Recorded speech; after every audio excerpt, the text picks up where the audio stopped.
In this episode of Fictional Hangover, we talk about a creepy house with creepy roses and a creepy ghost, putting people into holes, and holy yikes, unsolicited ghostly dick pics in our discussion of Horrid by Katrina Leno.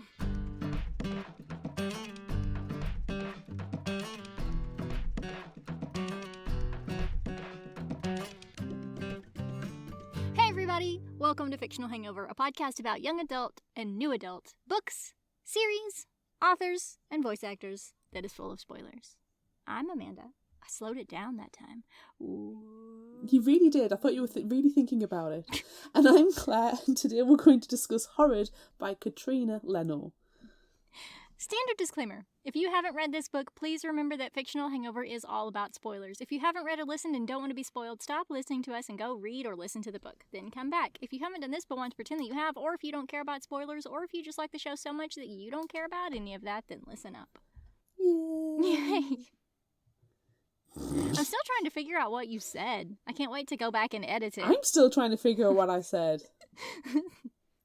Katina? Cantina? I've been watching a lot of Star Wars, so it might be have said Cantina. And then you might have had some blue milk.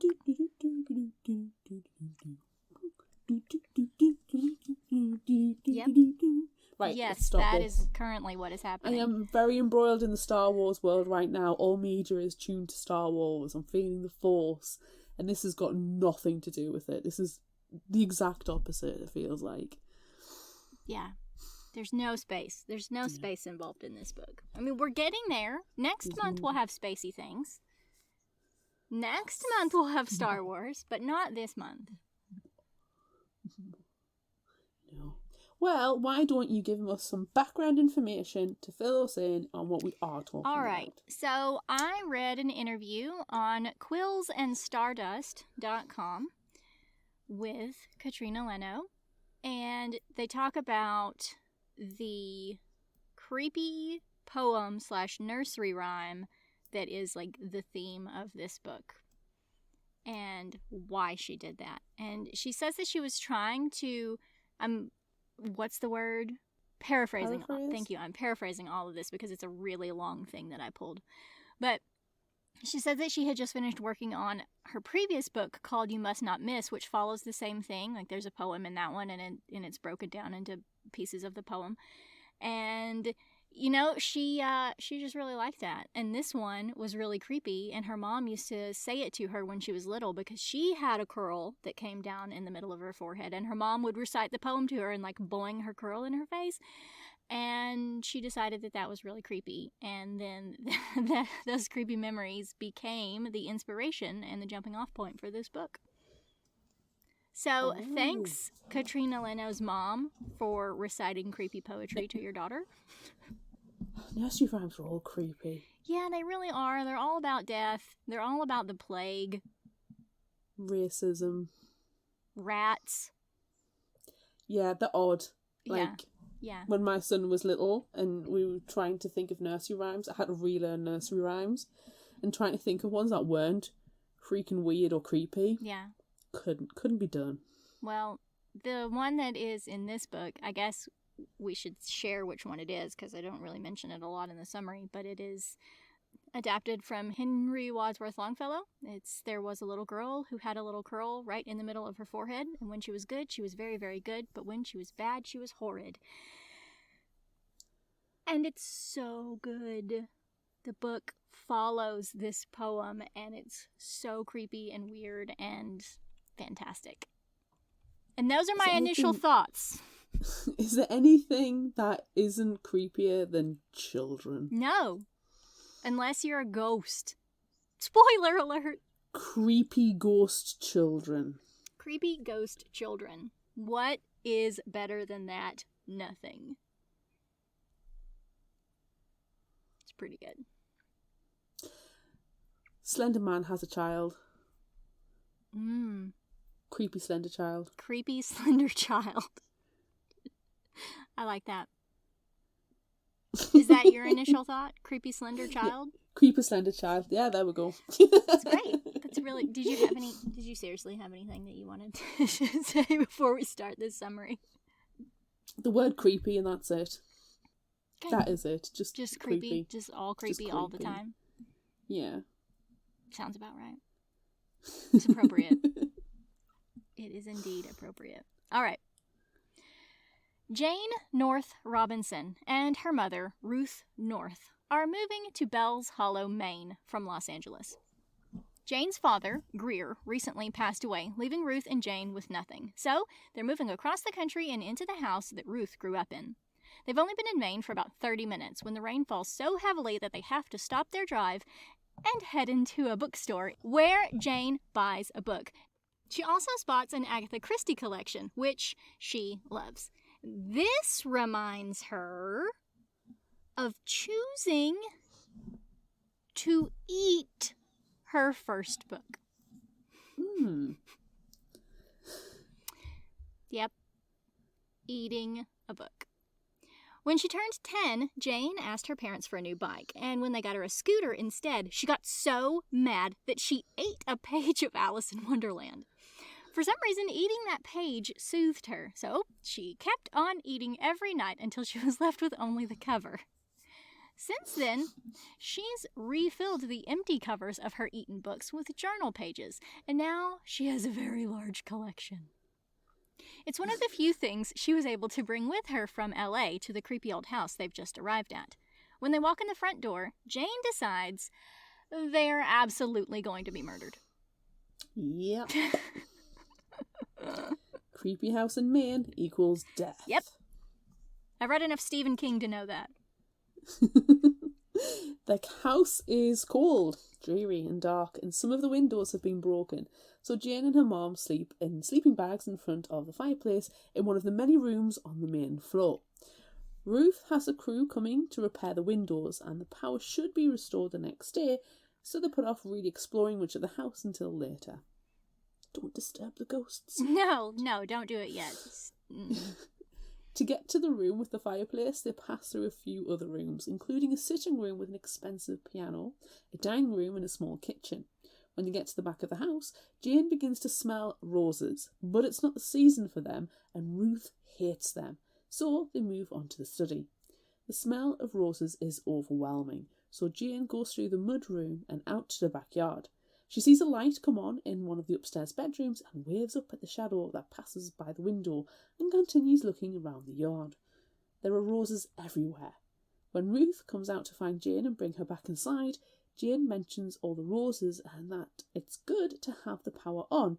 But no, Ruth says, there was no light on and she hasn't even been upstairs. It must have just been a power surge.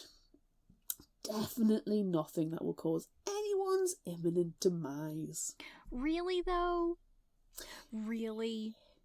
Power surge. Really? Definitely. That's definitely what it was. The things people will say to delude themselves. So much delusion in this book, by the way. Yeah. Ruth and Jane get some shopping done and then settle in for the night. Ruth falls asleep almost immediately, while Jane looks through messages on her phone and contemplates sending one to her best friend back in LA, Sal, but she doesn't have a signal. Then she scrolls down to see the last message her father ever sent. It was just a quick, outside, but it makes Jane very sad. If only Greer was outside right now. Then she hears a tapping on the side of the house.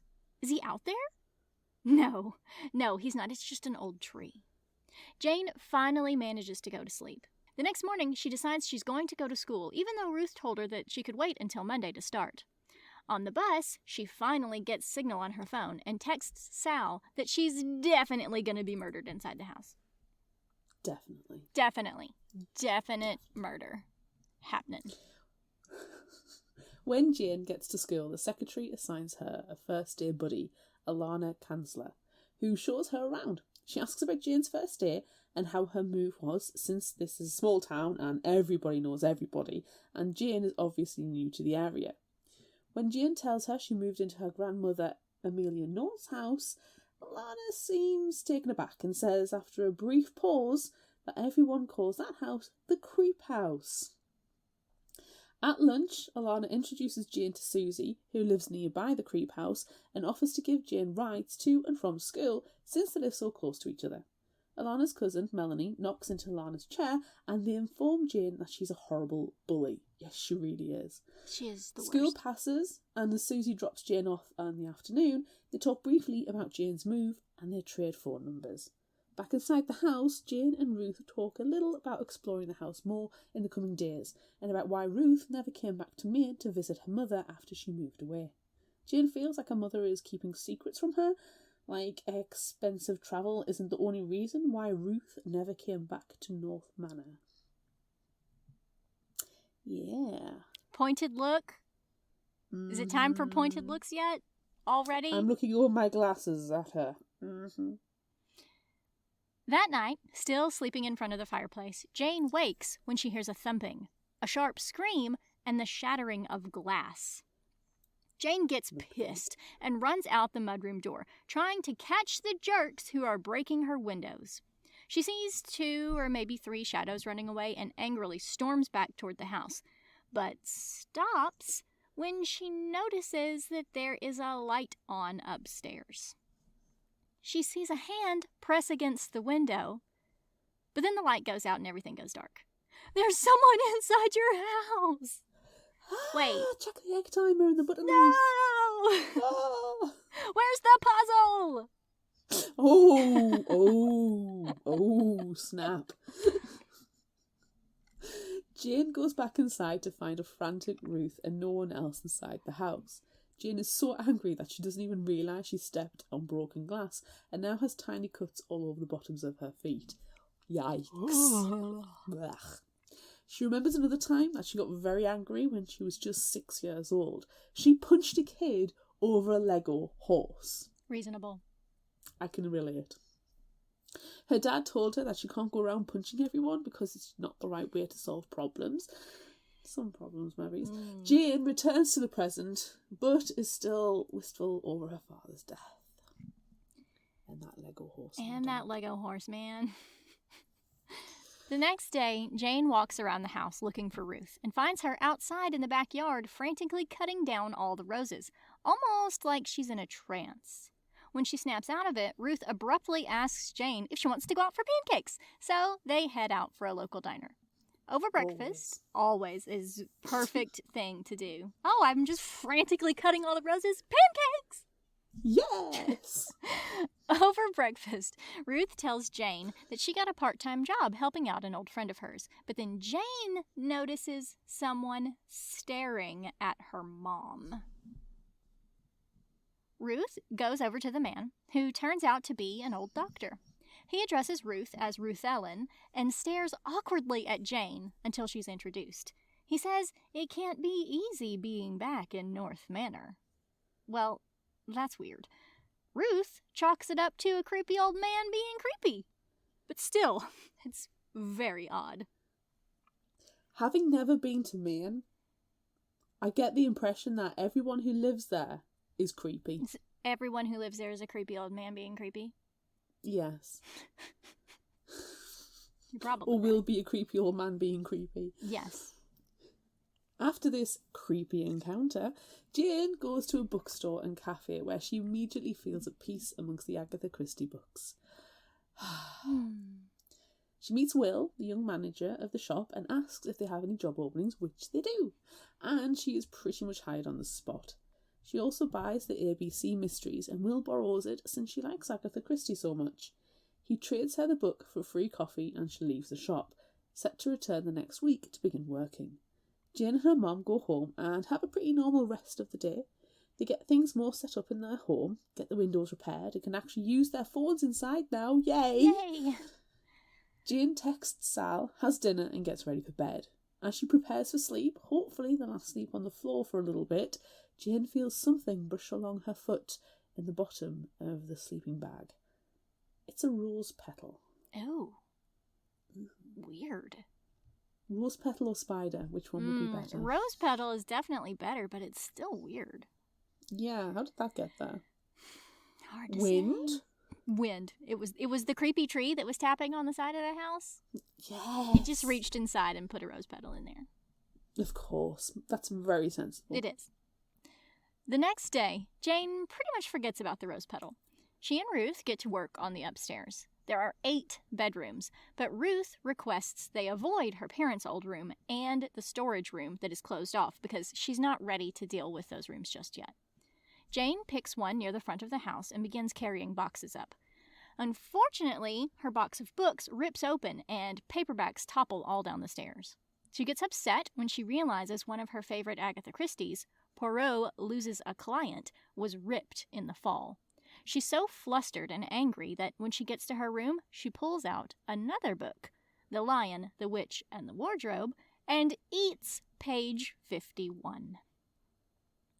Once relieved of her stress, she begins undoing the bed, removing the duvet, and making a pile of linens to wash. As she's doing this, her door creaks open. But no one is there. Before going to bed that night, Jane pulls the bookshelf in front of the door, just in case. Sensible. Removing the duvet. It's my kind of duvet, not your kind of duvet. Mm. American duvet. No such thing as an American duvet. It's bloody comforters. Makes no sense. The next morning, Susie picks Jane up for school. Jane shares about her new job at Beans and Books, which Susie loves because that is her brother's shop. They also talk about why Jane and her mom moved back to the house Ruth grew up in, because Jane's dad died. And Susie is super nice about it. Classes pass, then at lunch, Alana finds Jane at her locker. Melanie comes by with her boyfriend and asks Alana if she's finished doing her homework for her typical bully fashion, because she's, ugh. But then she starts talking to Jane. Jane realises that Melanie and her boyfriend were the ones breaking windows at her house. So she says if she does it again, she'll call the police. Melanie takes this as a threat, but the boyfriend is able to get her to leave. Threat and promise, Melanie. Threat and promise. Seriously. There's a lot of weirdness between Melanie and Jane about Jane being back in the house, but Jane doesn't understand and gets angry. Alana tells Jane she should avoid Melanie, then shares why she's been doing her cousin's homework. Melanie's older sister is in poor health after an accident when she was younger, and Alana feels bad about it.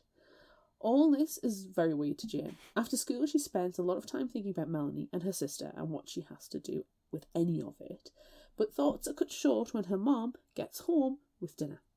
As Ruth washes up, Jane notices a strong smell of roses. But didn't Ruth butcher all of them? Oh yeah, she did. Jane goes outside and sees even more rose bushes growing, but instead of pretty pink and red flowers, all the roses are black. Fucking yikes. She could make a fortune selling them to goths and emos. You really, really could.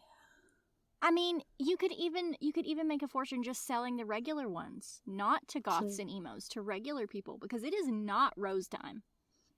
Yeah.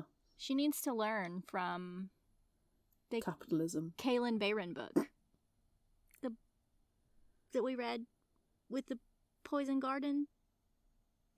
This poison heart. Yes, she needs to learn from them and grow things and sell them. Yes, she does. She does. Capitalism. Yes. College fund. Ruth refuses to look at or even talk about the roses, and Jane goes to bed with a weird feeling in her belly. Why is her mom being so weird? She's weird about everything. She's weird. She's weird about everything. Jane calls Sal after Ruth goes to bed, and they decide that Ruth is just tired, and there's nothing exceptionally wrong with the roses, except for that they keep, just popping up out of nowhere. And they're growing black. And they're black. There's nothing weird about that. It's fine. Jane's upset about the weirdness and about missing Sal and her dad, so she goes to bed too. School passes without incident the next day. Then Jane begins her job at Beans and Books, which also passes without incident. Jane likes Will, and they talk about the Agatha Christie book he borrowed from her. They joke a bit. She's fired and rehired several times, and Jane is able to think about something other than the mass of black roses in her backyard, and her mom being weird. Just always live at the bookstore, man. Don't go back home. I mean, to be fair, it's a bookstore, and it's called Beans and Books. Yeah, and there's coffee. Living there, yeah. Yeah, just move in. Bring your petal-filled sleeping bag and move in. Yes. When Jane gets home from work that night, Ruth is out with co-workers from her new job, so Jane is alone in the house.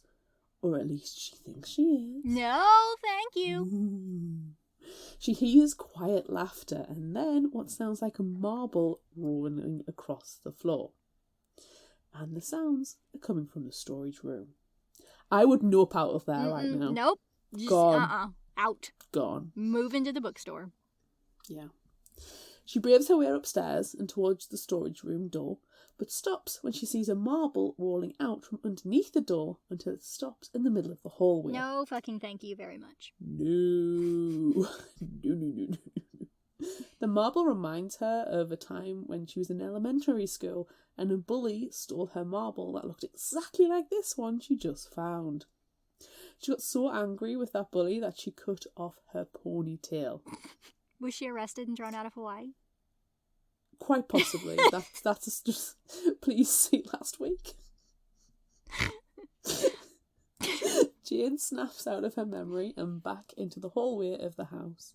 She approaches the storage room door and looks underneath it, expecting to see boxes, but she doesn't see a single one. It looks like a perfectly normal little girl's bedroom under there. And then the doorbell rings. Nope. Fuck it. Get out. Just nope out of there right straight away. Out. Just get out. Hey, guess what? It gets worse. Jane goes downstairs to answer the door, expecting Ruth, who maybe had just forgotten her house keys, but no one is there. She walks outside to take a look around, but sees no one. When she turns to go back into the house, she's startled to see a single red rose in front of the door. There is no way she could have missed it when she stepped outside. No. She carries the rose inside and tosses it onto a table next to the door, then catches a glimpse of herself in the mirror in the entryway and stops. She looks different in her reflection. Her hair is a little bit darker. She looks tired and sunken. And in her hands is the rose she threw on the table. Nope. The thorns prick the skin of her palm. She looks down at her hand and sees that she really is holding the rose. And it's covered in blood. Oh. This entire thing. Put it in the fucking bucket. I love it. It's great. It's so creepy as. The next day, Juicy is Susie and Jane. Yeah, I'm shipping that. Yeah, I can The ship next day, Juicy. Susie picks Jane up for school and says that Alana's not going to be joining them. Her cousin Melanie's ill older sister died the night before. Oh no. Alana told Susie that the nurses were confused when they found her because her hands and arms were all cut up. Alana and Melanie miss school for a little bit, Melanie longer than Alana, and time passes. Soon enough, it's a week before Halloween. Susie invites Jane to go to the Halloween dance with her and Alana, and they talk about picking out costumes. This lifts Alana's spirits. She's very sad about Melanie's sister, so Jane can't even begin to imagine how Melanie feels. Later, after chemistry class, the teacher, Mr. Barker, catches Jane before she leaves the classroom. He asks her how she's settling in and tells her he went to school with her mother, who he also calls Ruth Ellen, and to send his regards. He says it was a shame when she left and always wondered if she was okay. That's odd. That is odd. Outside in the hallway, Jane sees Melanie and offers her condolences. She shares that her father recently passed away so she can commiserate, but Melanie's not having it. She tells her to get the fuck away and says Jane has no idea how she feels. What's her deal? Jane's actually, trying to be nice to her. Jane gets so angry thinking about how Melanie is treating her, so she opens her locker, pulls off a corner of a page from her English textbook, and puts it into her mouth. The glossy page doesn't melt in her mouth like her normal book pages and does nothing to soothe her anger, so she spits it out onto the floor. She eventually calms down, but spends a lot of time thinking about how angry she always gets and how she can't undo the things that she's done. Her dad can't undie. She can't unmove to this town, though she really wishes that she could. That evening at work, Jane finds another of her favourite Agatha Christie books, and of course, Will takes it from her. I love Will. He says the timing is perfect because he just finished the other one he borrowed from her, so they talk a little bit about Hercule Poirot and trade books. Jane is still a little bit sad about everything that happened earlier, and Will checks on her. She tells him about her father dying, and he's kind about it. And then they talk about the lattes. He got new flavours to add to them recently. Ooh, lavender and rose. No, thank you. The lavender is good, and then he asks if Jane wants a rose latte, but she says no, she doesn't like roses. Given what's going on at Creepy House, yeah. Nope, do not That's understandable. Do not like. Later, after work, Jane calls Sal. Sal apologizes for missing Jane's calls the night before, but Jane didn't call Sal, especially not at 1 o'clock in the morning. She was asleep by 9:30. Maybe her phone is broken or something, because she definitely didn't make those calls. The rest of the conversation is awkward after that, and it ends abruptly, leaving Jane feeling queasy. The only thing that can make her feel better after this mostly terrible day is eating a page from The Lion, the Witch, and the Wardrobe. After feeling better for a brief moment, Jane begins to feel uneasy. She hears someone moving around in the storage room, but then she remembers it's not a storage room. She walks toward the room and realizes a light is on inside. Then she sees a shadow pass under the door, and then the lights turn off, and then the doorknob turns. No! Then the door slowly opens an inch. Nope, no thank you. Jane hears her mom come in the front door and bolts downstairs. No. No.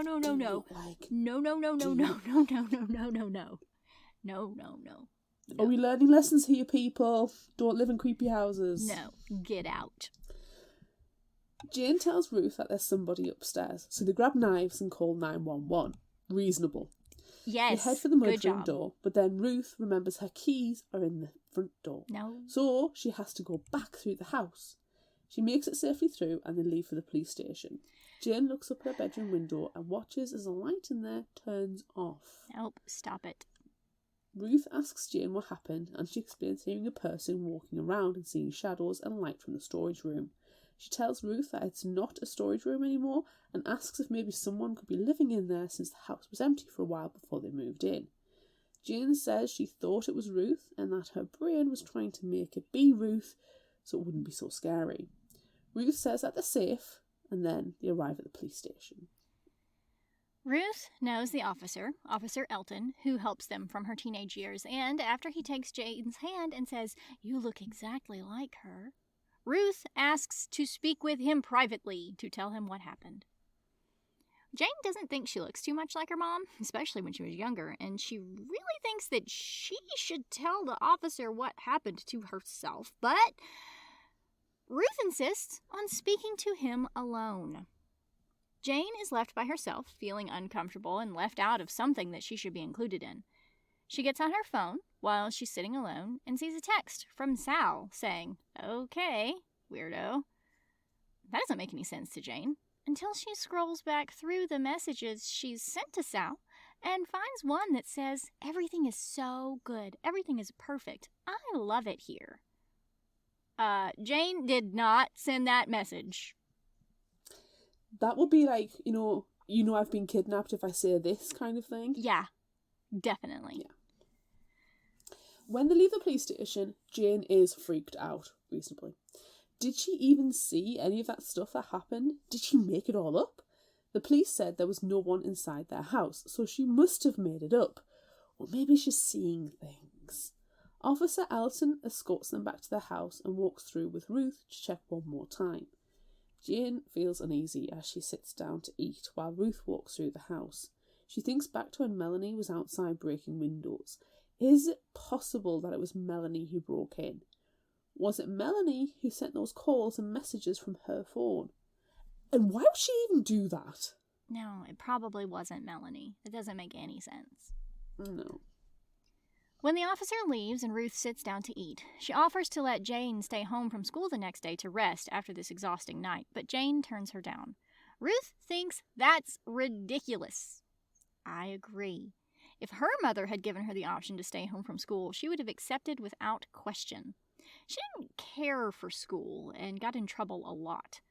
Jane didn't know this about her mother, but when she asks more about it, Ruth changes the subject. It seems like Ruth is hiding something from Jane. She goes to her room to go to bed not long after, eating another page from her book and listening to Greer's voicemail message before falling into an uneasy sleep. The next morning is strained. Ruth couldn't sleep, so she started going through the things in her father's study and found a lot of old boring paperwork.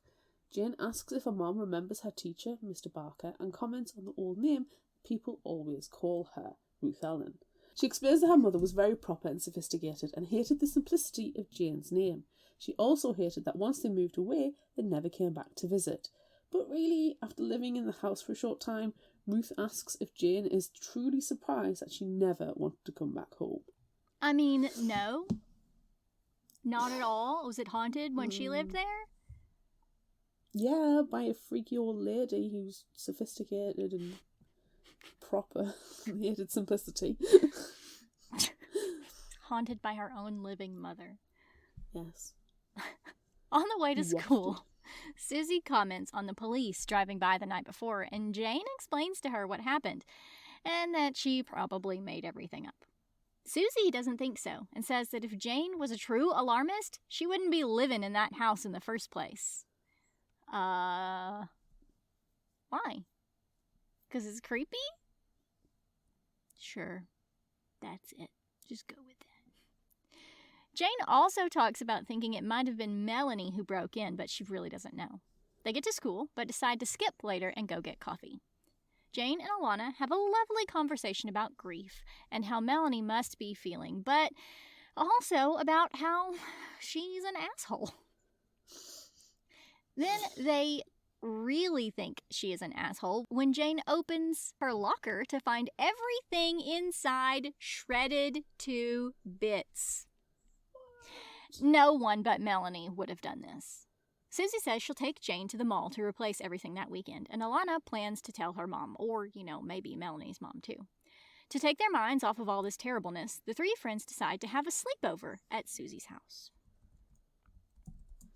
After work on Friday, the sleepover plans change. Susie can't host it anymore, and neither can Alana, so it falls to Jane and Creep House. Ooh. Susie and Alana arrive in PJs with snacks, and Jane orders pizzas. So far, so good. Yeah. She shows her friends around the house, and they are stunned, but also find the house a little sad. Susie loves the room with the piano and sits down to play a beautiful song, and then the pizza arrives. The delivery person is shitty about the house, and Jane gets book-eating mad again. Susie and Alana are kind of afraid that Jane is going to punch the delivery person, but she doesn't, points to her. She just needs to go and eat a page from her book real quick. She slips away from her friends, but before she can make it upstairs, she hears the piano again. And there's no one playing it. Nope. Stop it. Jane decides to eat pizza instead of paper, so she goes back to the living room with her friends. She starts to text Ruth, but then realizes that she already did? Ruth sent a message about eating dinner with her coworkers, and Jane replied for her to take her time, called her Mama, and said that she was having lots of fun.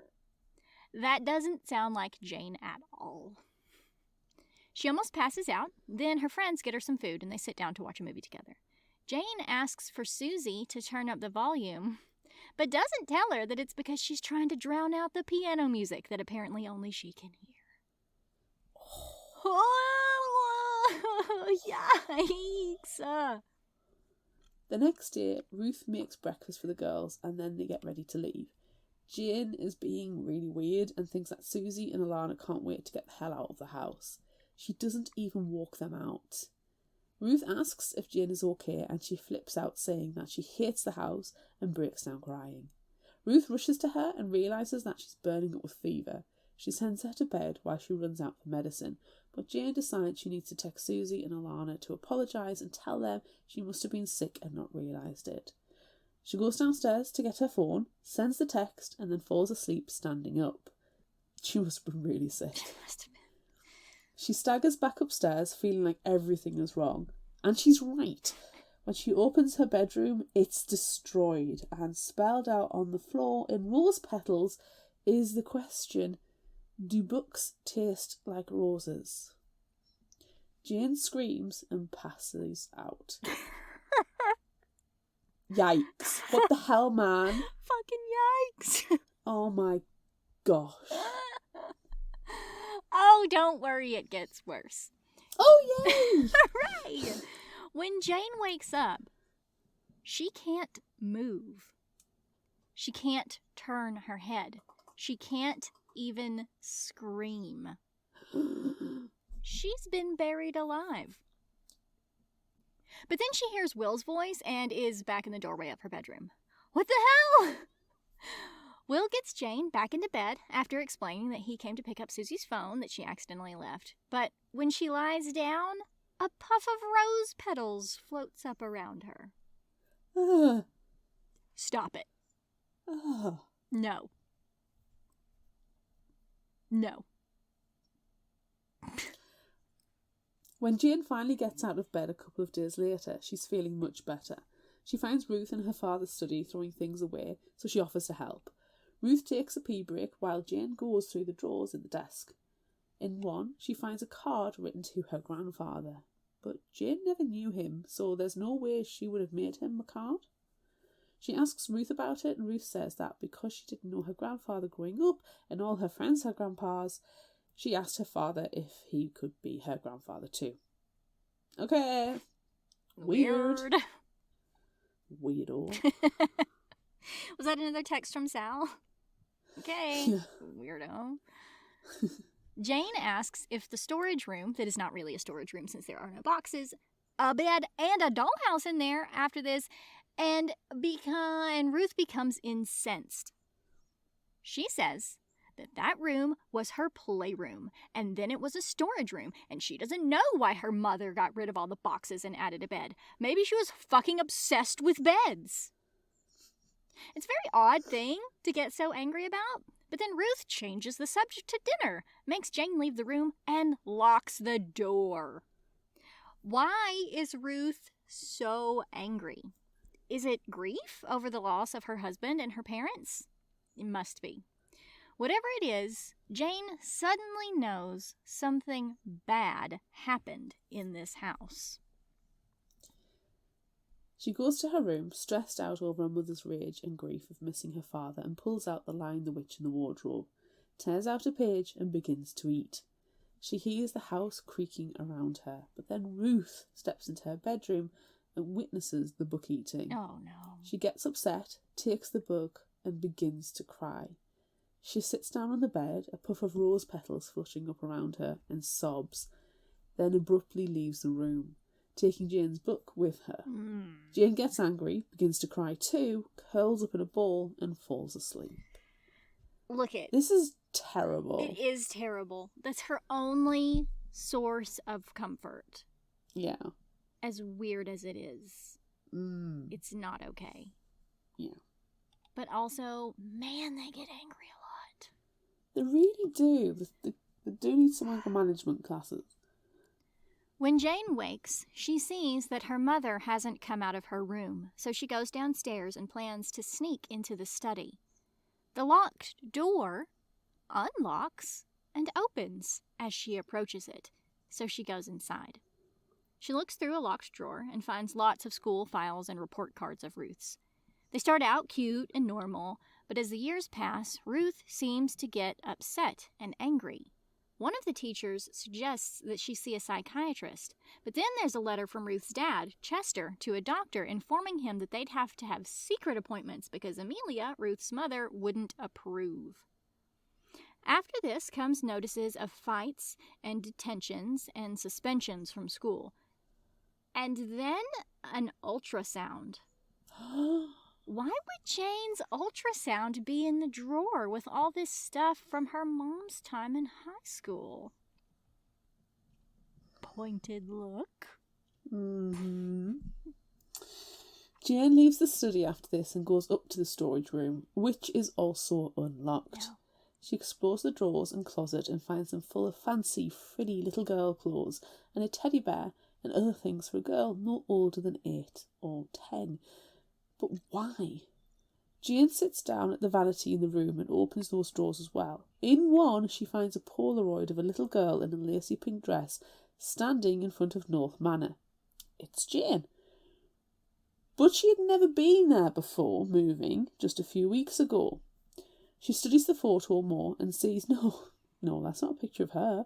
It must be someone else. It is. Her name is Jemima Rose. Jane looks into the hand mirror after this and sees the words sister and hi appear in the fog of her own breath.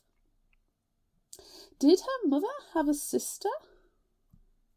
She's really not putting the clues together here. She's really not.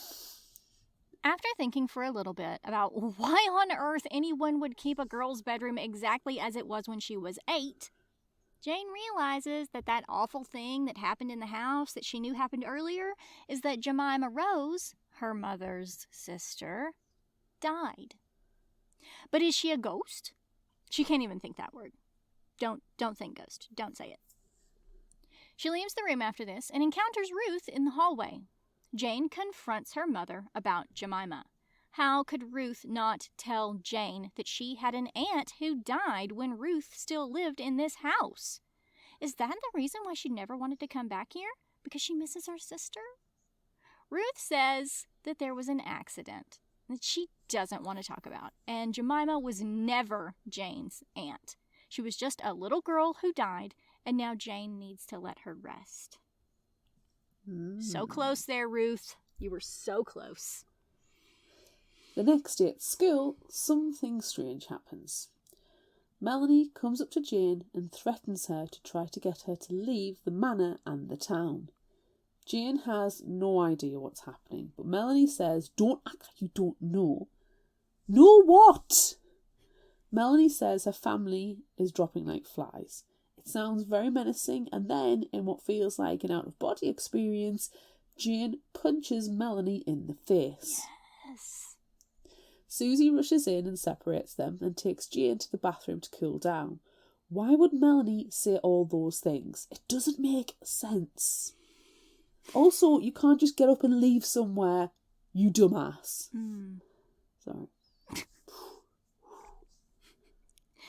Why don't you just move out of the house by yourself at, 16 or however old you are? Just move out. Get out. I know you had to move there because of financial troubles, but you need to get out. Yeah, it makes total sense. Get out.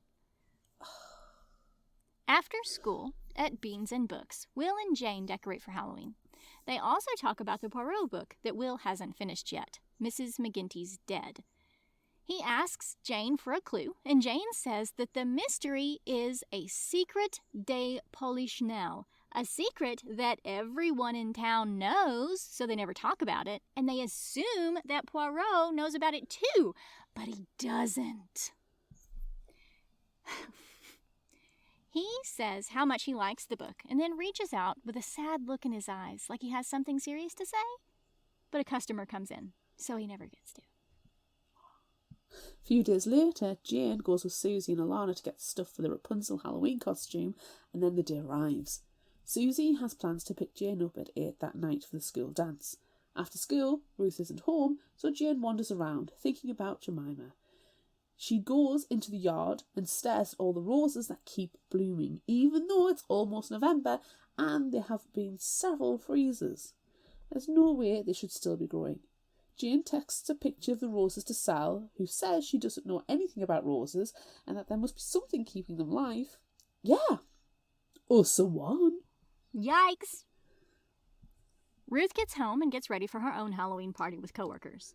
Jane helps her put on makeup like a scarecrow and remembers when Greer used to help her get ready for Halloween when she was a kid. Ruth never liked Halloween much, and then Jane realizes why and asks Ruth about it. Halloween is when Jemima died.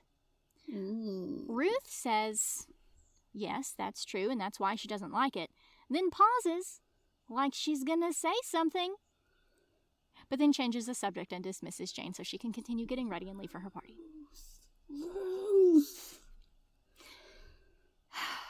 Susie and Alana get there early, dressed like a vampire bride and a sexy cat. And then Jane puts on her Rapunzel costume. Alana shares some alcohol she swiped from her parents' liquor cabinet, and they head to the dance. The dance is a lot of fun, especially since Alana keeps pulling tiny liquor bottles from her bra. The girls dance and have a great time, and Jane pulls out her phone to text her mom that she's enjoying herself. But then she sees a text from Will that says he just finished the book and has to ask, does she not know? Know what?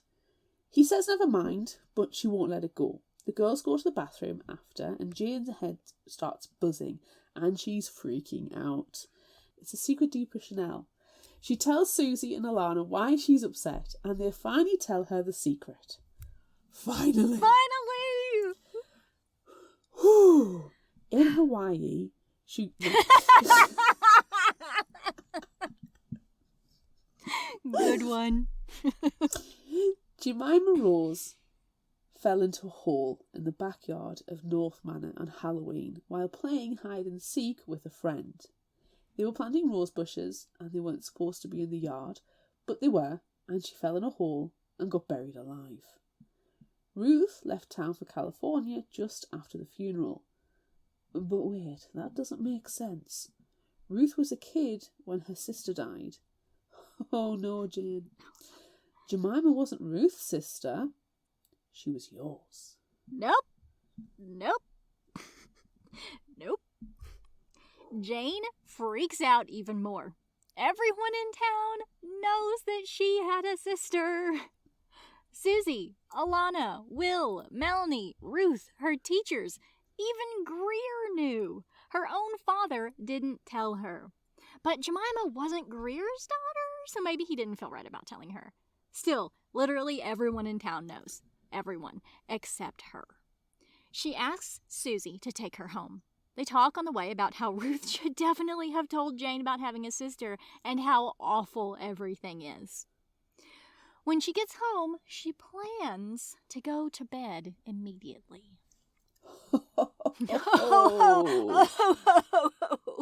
That doesn't happen. No. Ruth is coming down the stairs when Jane walks in the door and says she got a text that Jane sent. It's another message that she doesn't remember writing about how much she hates Ruth and how Ruth only ever wanted her. And now she can't have either of them. Jane definitely didn't send that, but now it's out in the open. Ruth asks who told her about Jemima, but that doesn't matter. Jane says she should have told her she had a sister. Ruth says she tried, but she should have tried harder. She did not try. She did not even try even one little bit. No.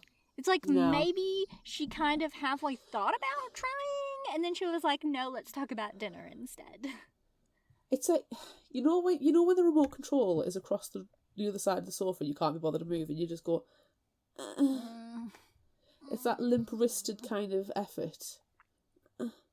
That's Ruth. Yeah. Limp-wristed effort. Ruth finally tells Jane what happened when she was a teenager. She says Amelia didn't care anything for her and actually wished she was a boy to carry on the family name. Ruth got in trouble all the time, and then she got pregnant. She had plans to give up the baby, but Amelia took her and named her and raised her as her own. Oh, it's just creepiness. When Jemima was old enough, she knew that Ruth was her mother, but their relationship was strained. Ruth, who used to be so angry all the time, thought that her hatred and resentment all went into Jemima when she was born, and that there was something wrong with her. But then she died in the Rose Trench, and Ruth left, and everything was better after that. She mourned her daughter, but she had to get away. Then she met Greer, and they had Jane, and really everything was better. Was it, though? Was it? Jane asks how exactly Jemima died, so Ruth tells the story of how she was playing in the yard with the housekeeper's daughter, Annie Chancellor. Fell into a hole and couldn't get out. The name of the friend rings a bell with Jane, and then she puts everything together. Chancellor is Alana's last name, and therefore Melanie's last name. Melanie's sister, who had an accident as a child, hasn't been right since. Must be Annie. That's why Melanie hates her so much. And then it gets worse, because of course it does. Jane realises that all those messages and calls that everyone thinks are weird weren't made by her. Oh no, they were made by the ghost of Jemima. No. Yikes. Yikes. Yikes, the ghost knows how to use a smartphone. Smart ghost. Smart ghost.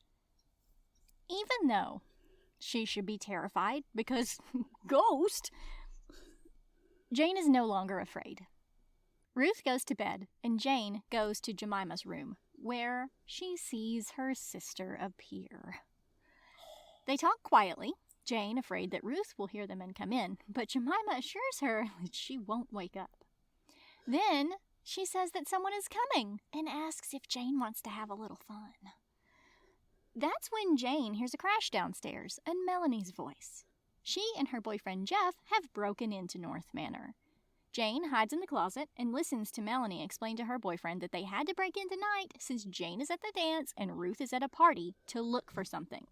They start in Jane's room. Melanie is so dumb. Dude, Melanie, just use your words. Stop it. Jane stays in Jemima's closet, sure that Melanie is going to leave soon and that everything will be fine. But then she hears Jemima in her head telling her it won't be fine. They have a silent conversation about Jane finally being able to see her and how Ruth used to have long hair like they did until she ate it and had to have it removed from her stomach. Just going to take a moment to let that freakiness sink in. Jemima says that she knows that Jane likes to eat book pages and that she knows what it's like to love things so much you have to eat them. She liked to eat roses when she got angry because they helped her, and Jane does the same thing. Jemima tells Jane that Melanie is in her room, touching her special books, taking them. Then she gets a truly evil smile on her face and disappears. Yes. I love a vengeful ghost. There's a loud thump and moaning sounds, which startle Melanie's boyfriend so much that he wants to leave. But Melanie shouts that they have to find it. Jeff doesn't think that they'll be able to find whatever it is after 20 years, so he leaves. Jane thinks all this is hilarious, and then all her fear drains away and turns into anger at Melanie for being inside her house. Jane steps out into the hallway as Jemima flickers the lights and Melanie screams. Jane asks why Melanie is in her house, and she finally says that she's looking for something that belonged to her sister. Then she asks if Jane knows what actually happened to their sisters. Story number 3. Melanie tells a story that ends with Jemima falling into the hole in the yard, but it starts very differently. She says that her mother would sometimes bring Annie over to play while she cleaned up the manor, and it seemed like Annie and Jemima were friends. But actually, Jemima was a very mean girl to Annie. She picked on her. She cut her hair. She pushed her around. She killed kittens. She broke her arm. She tried to push her into the hole. She tried to kill her. Jemima says Melanie is lying and that she would never hurt anyone. She was just having a little fun. But then Annie pushed her in and didn't try to help her out. Jane says this to Melanie and she doesn't deny it. But then she says that her sister was being tormented since then by Jemima's ghost. And then she finally broke down and ended her own life. All Melanie wants to do now is to get her sister's teddy bear that she left in the yard all those years ago and get out. Jane says that all this is fucking pointless because both of their sisters are dead.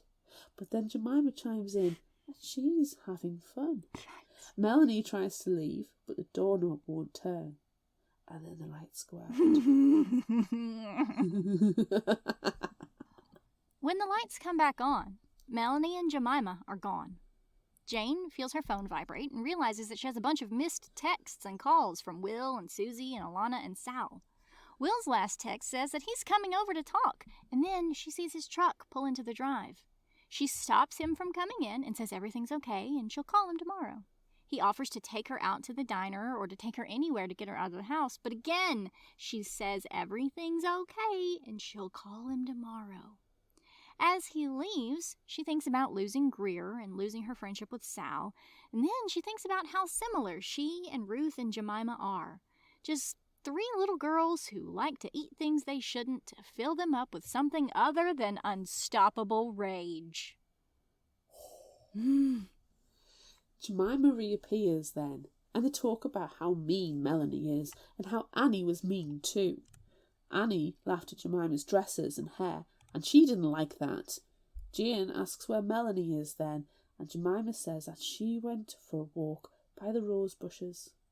Jane runs outside when she hears a cry for help, but Jemima tells her she should go back inside. Then she falls and hits her head. She tries to get up, but her body is so heavy. Jemima tells her she should just go back inside, but she can't. She staggers up when she hears another cry and manages to get over to a hole by the roses and sees Melanie in it. Then the dirt swallows her up. The only thing left out is her hand, and then it sinks down into the ground too. Jane tells Jemima that she can't let Melanie die. She should go get Ruth, but Jemima says that they let her die, and what's happening now is only fair. She says Melanie was so mean to Jane. She stole her journal, the last one she had ever written in about Greer. Jane struggles, but then just stands by the rose bushes as Melanie sinks. She thinks that Jemima is right. This is finally fair. Nothing has been fair since Greer died, since they had to move into this house. But now, this is fair. As the dirt swallows Melanie, Jane puts a rose petal into her mouth and swallows it too.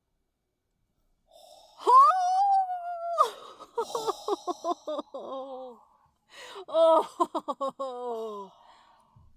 Right, well, I think we need to take a break so I can go and have a snack. Yes, I need to have a snack too. I don't have any books in here with me, but I'm gonna go have a bite of rose. Or maybe some hair? Yeah, you could go for hair. You've got plenty of it. I want to tuck into some Pride and Prejudice. Got so much hair in my mouth now, gross. All right. Listen to this. Listen to this. Well, I get hair out of my mouth.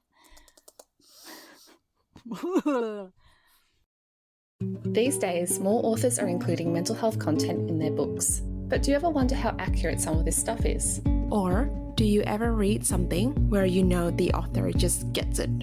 I'm Elise. And I'm Priscilla. And we are Novel Feelings, a podcast where we discuss mental health issues in fiction novels. We are psychologists and book lovers, and we have a lot of opinions. So look for Novel Feelings wherever you get your podcasts. Now, back to your show. I have 2 words about this book. Fucking yikes. Holy shit. Ooh, holy shit. That's a good one too. Fucking yikes and holy shit. Pick one. The 2 words a sentence. Jeez. Fucking shit? Holy yikes? Holy yikes. I'm pretty sure I've said holy yikes before in another episode. Quite probably, but yeah, I'm sticking with holy shikes. Shikes? Yep. Holy yikes. Holy yikes. I love it. Times 1,000. I love it. Yeah. I listened to this at work Oh, a good. couple of weeks ago. And the last bit, so coming home from the Halloween party, I think I just like sat there with my fingers frozen over the keyboard and just like staring at the screen but not really seeing it and going, what? No, for the entire length of the time, and then going, oh no, you should be doing some work, and then trying to, and then going,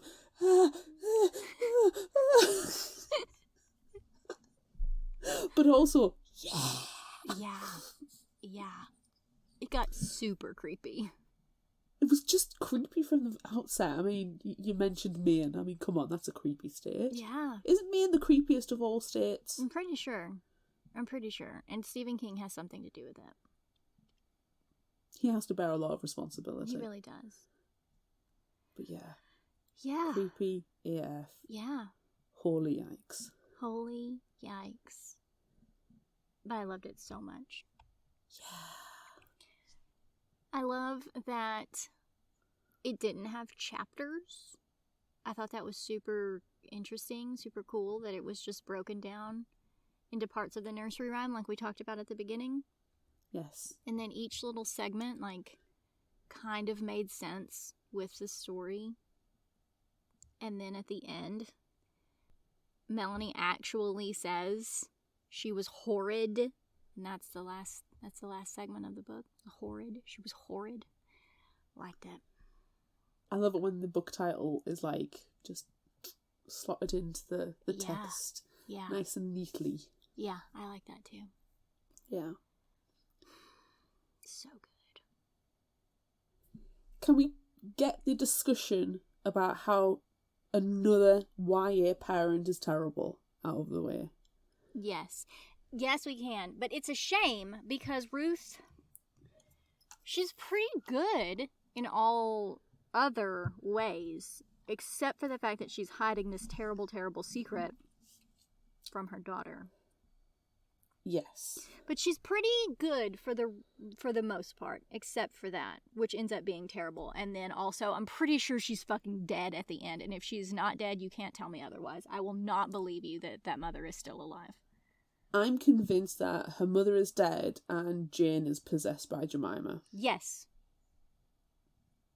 Yes. That is my headcanon. Yes, I Now, agree. You're saying Ruth was a good parent in the most part, apart from the secret. I question that. Because there's an obvious strong relationship that Jane has with Greer, with her father. Yeah.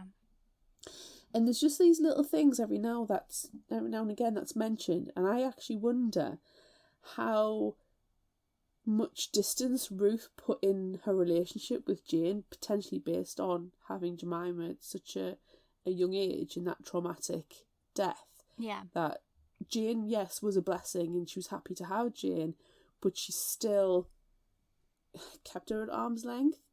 It's just little comments. You know, when the text message off her dad, the final one, is outside. Mm-hmm. So it was her father who was doing the pickups from, you know, picking her up from the mall or a friend's house or whatever.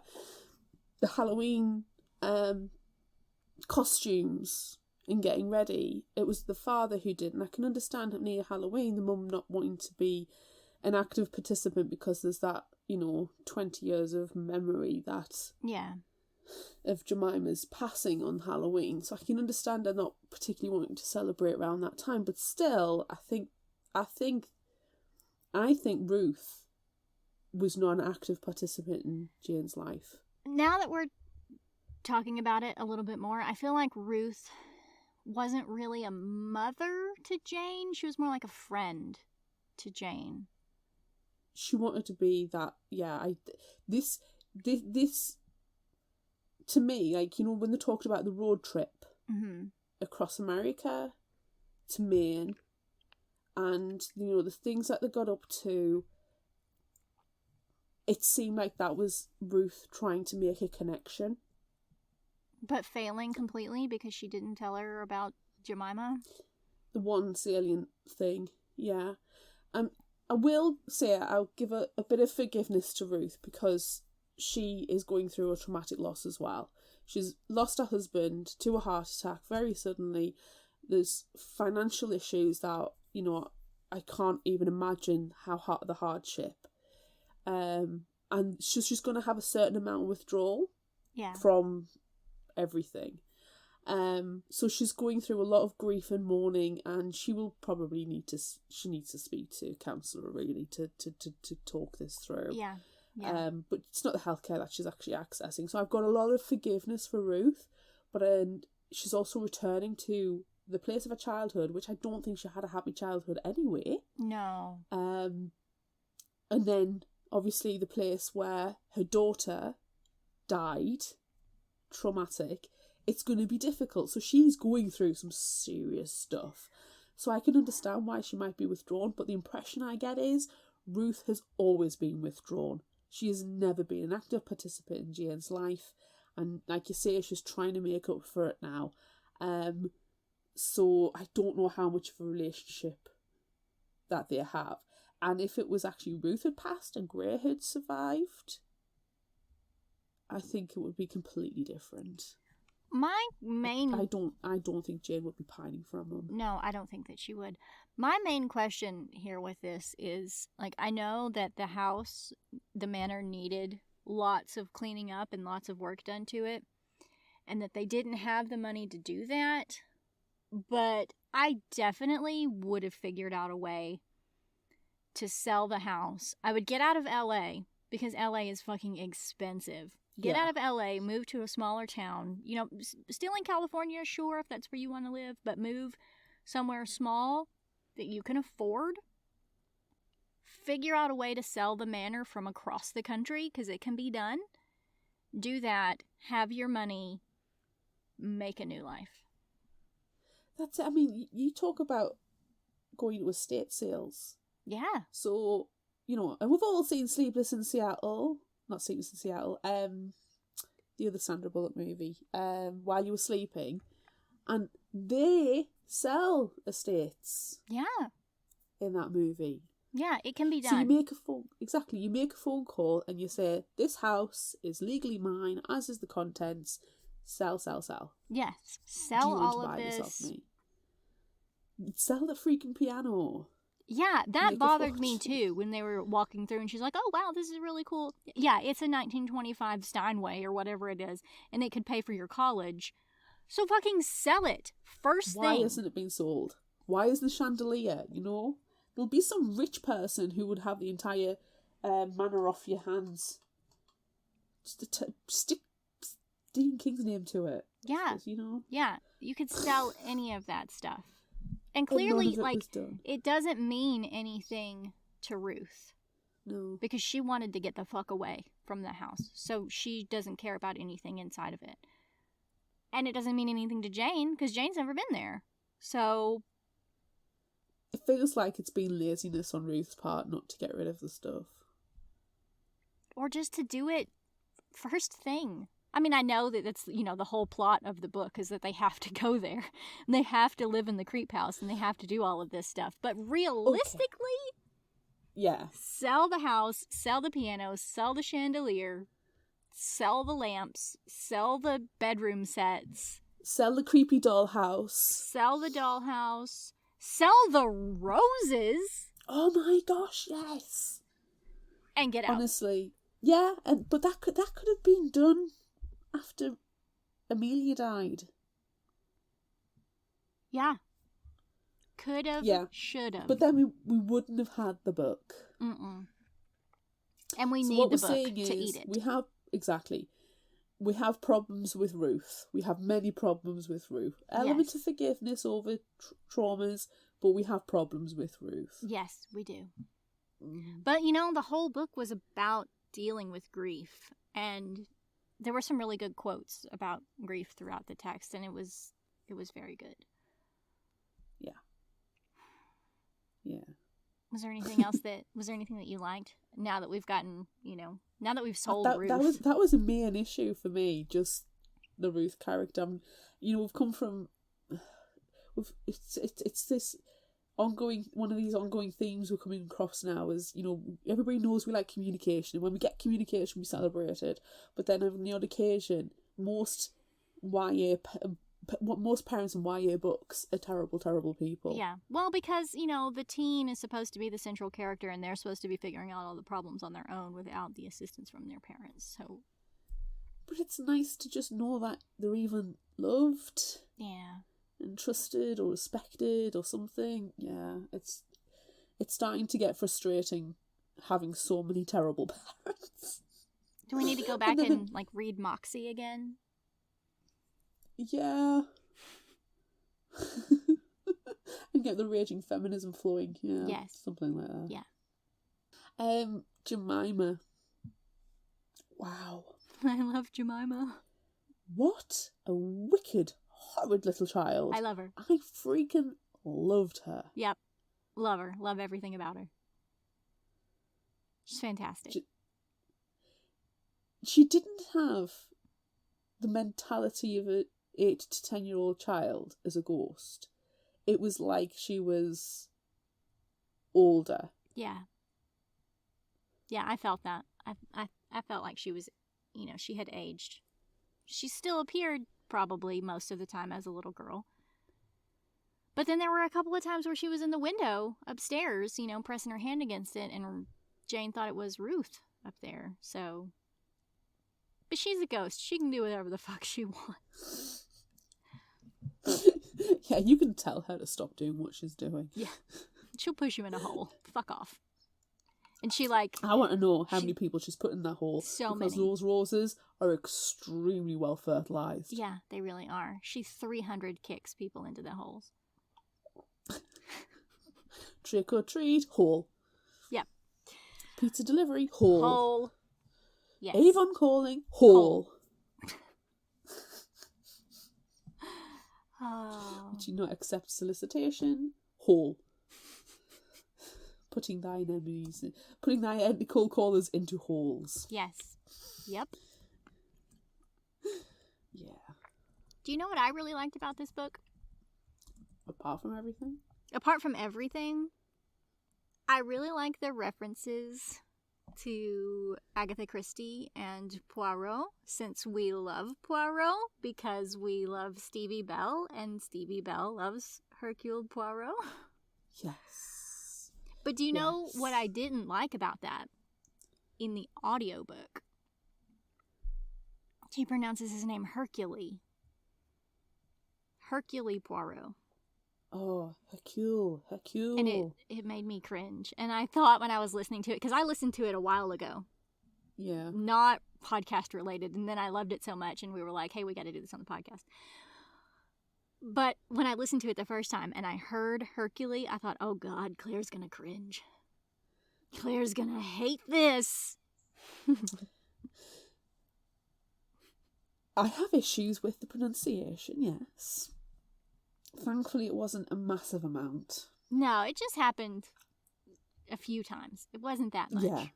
Yeah. But it's one of these names where I'm thinking, everyone knows Hercule Poirot. Everyone. Yeah, I mean, it was freaking Kenneth Branagh.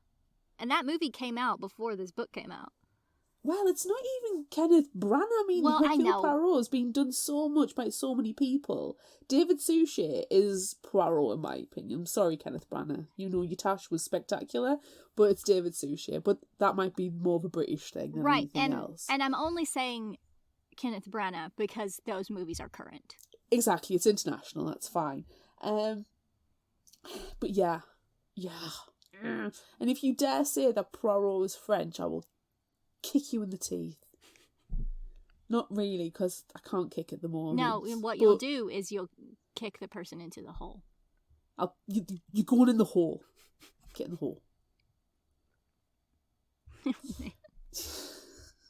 But yes, I did enjoy all of the Poirot references. Yes. I was like, yay! Get in the box. Especially the... how much they were, they were reading all of the Agatha Christie books, and she had this collection of different covers, and like it just sounds like something that we would do. It was completely relatable. Yeah. And then when when Will reads the book with the secret with the French word that we both, I'm sure, butchered 1,000 times. And then he's like, do you not know? This is exactly what's happening right now. You don't know. And she's like, I don't know what. What are you talking about? And then she's like, oh, fuck. It's the secret. It's the secret that everyone knows. And so you just assume that everyone knows, but I don't know. Never assume everyone knows the secret. It's terrible. But also, like, how could she not know this secret? It is completely reasonable for everyone to think that she knows this secret because it's her freaking mom.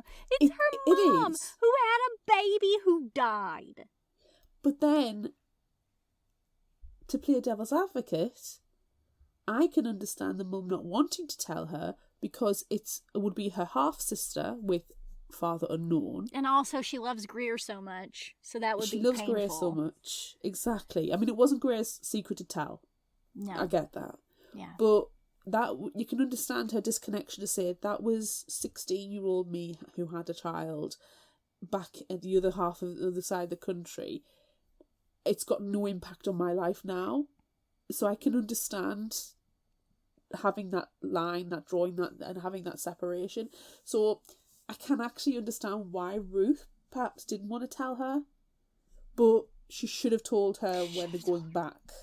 Yeah. And said, listen, I need to tell you, I know you're going through a lot, but you have a sister, she died, this is what the situation is, and everybody in the town knows about it, so maybe something that comes up. But you know what pissed me off the most is Melanie being horrible to Jane for absolutely no reason. Yeah. Why are you bullying her because of something her sister did? She's not guilty by association. No, that's she not wasn't alive when this happened. No. You weren't alive when this happened. You're holding a grudge that you have developed later in life based on a situation that you've had third-party information about. Yeah. It's not good. It's just horrible. And you know, you kind of think, not that being buried alive is, the correct form of punishment or is in any way, equivalent to the transgressions. But you've been breaking the window, you've literally broken into the house, you're stealing from the house to try and get the teddy bear of your dead sister that was from 20 years ago and you're 16. Just say that. Knock on the door and go, hello, nobody's lived here for many years. My sister used to play here. She left a teddy bear 20 years ago. You don't happen to have it somewhere in storage, like in the attic or something that's been lying around? Yeah, my sister's very ill. It would probably make her happy to have this teddy bear from her childhood. Do you mind if I look for it? Yeah, that's perfectly reasonable. And they're not making demands to tell a 16-year-old to move out of the creepy house that they'll have to move into because they've got no other options. Yeah, Melanie was the worst. Melanie is stupid. Yeah, Melanie belongs in the hole. And hey, that's where she is. Well, yeah, I can't. I struggle to get any sympathy for her. I really struggle with the Melanie character. No, especially when Jane reaches out. Melanie's already been a bully. Melanie's already been terrible to her, but she reaches out and says, hey, I know what you're going through. I'm really, really sorry. My dad just died. I'm here. Can I help? And she's like, no, get the fuck away. Get the fuck out of that house. Like, what do you want me to do? Exactly. Hole. And the thing is, though, I mean, even if Jane knew about Jemima, she's not going to have gone through that mourning period for Jemima because she wasn't even alive. Right. Jemima died before any of this even happened. Like, stop it. Yeah. Jane has nothing to do with it. Do you think if Ruth in any way, shape or form showed any sort of kind of like sadness about Jemima's passing, and that she, in some way, held Jemima still in her heart or in her memory, or, you know, in some way acknowledged her existence. None of this would have happened because Jemima was jealous of Jane. Maybe that would have happened. But also, I mean, she was 16.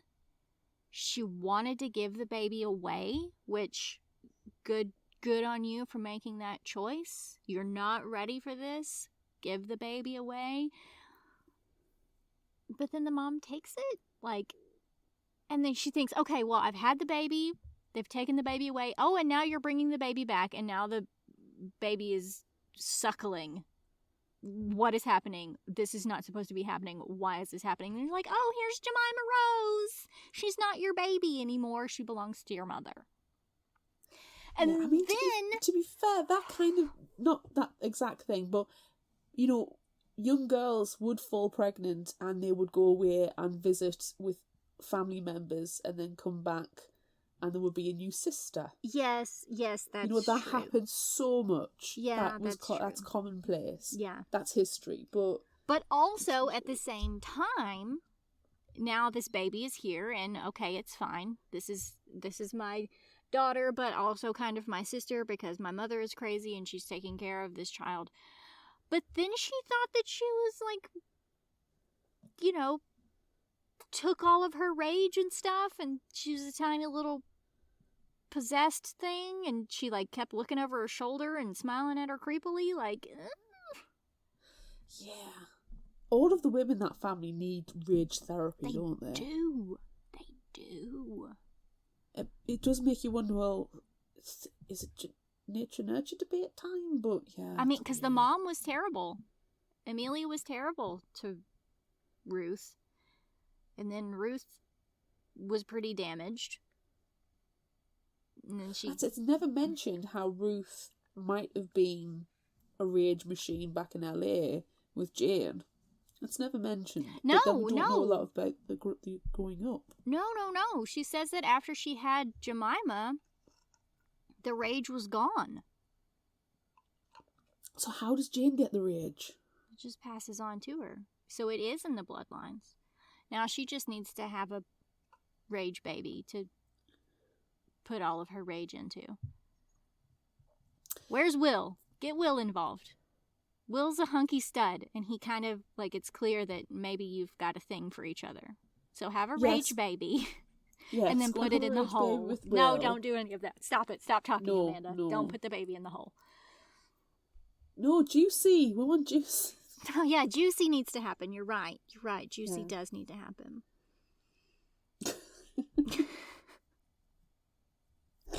Oh. I am kind of glad that things didn't take off with Will in the book. Yeah. There was no forced romance. Yeah. It was kind of there in the background because they have similar interests and it's kind of cute. And he's like, hey, I will take you out if you want to go and get a pancake. I'll take that you didn't for seem a like shake. a date to me. That seemed like a friend. It's a friend. It's a very out. good. Yeah, it's a very good friend thing, which could have, eventually become something else. Yeah, no, I think you can have a flirty friendship with someone. Right, definitely you can. You don't have to be in a relationship with anyone, but we do know exactly. that It's clearly defined. Everybody is friend zoned. It is a clearly defined, but you are still a flirty friendship. Yes, and Jane did think that Will was very cute. She did mention that, so it's possible. Yeah. I don't know why, and I have no indication. I could not tell you what bit, but I thought Will was gay. No, I didn't think that. My gaydar went off with him, and there was absolutely nothing in the book to indicate that. It's just a bleeped. Yeah, I didn't think that. I don't think I ever thought that once. No. How, for me, disgusting does a lavender latte or a rose latte sound? Ugh. I just know. I don't want lavender anyway, which we've had this discussion before when we talk about PC Cast and House of Night stuff. Yes. Allergic to lavender. Do not want to ingest it, especially not in a latte. But a rose one? Ooh. No. I've seen enough episodes of Bake Off when they use rose and lavender and they put too much in and it's just disgusting. I no. Flower stuff doesn't... No. Sorry, Will, I know you think it's boring to do another vanilla latte, but I'll take a vanilla latte, thank you very much. Give me some chai. I'll take some chai. Yeah, I really need to try oat milk lattes. I'm far too intrigued to have... I've never had an oat milk latte. I might have one tomorrow when I go to the cinema. Could as you of time get of recording. a macadamia nut latte? I don't know. I feel like that needs to be a thing because Greer really liked macadamia milk. I think it needs. I'm to sure happen. I've seen macadamia as an option at certain cafes, but You need to go there and try it. yeah, You need to find it. There's a wonderful one in Newcastle called Olive and Bean, and they do really nice food as well, like big cakes and huge scones, and their soup is just delicious, and fresh bread. It's a proper bakery and coffee shop. They might, because they make their own coffee and tea beans, the coffee and tea. You need to go there. Yes, I am not upset by that. No, go there and report back to us. I will perform this research selflessly. Very good.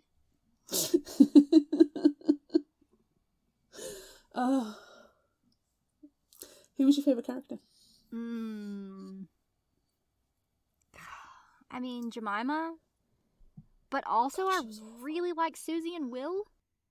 Especially when Susie starts singing Single Ladies while Alana's peeing at the Halloween dance. That with is her one of the greatest vampire things. fangs in. I feel like it was terrible and I love it. Hold on.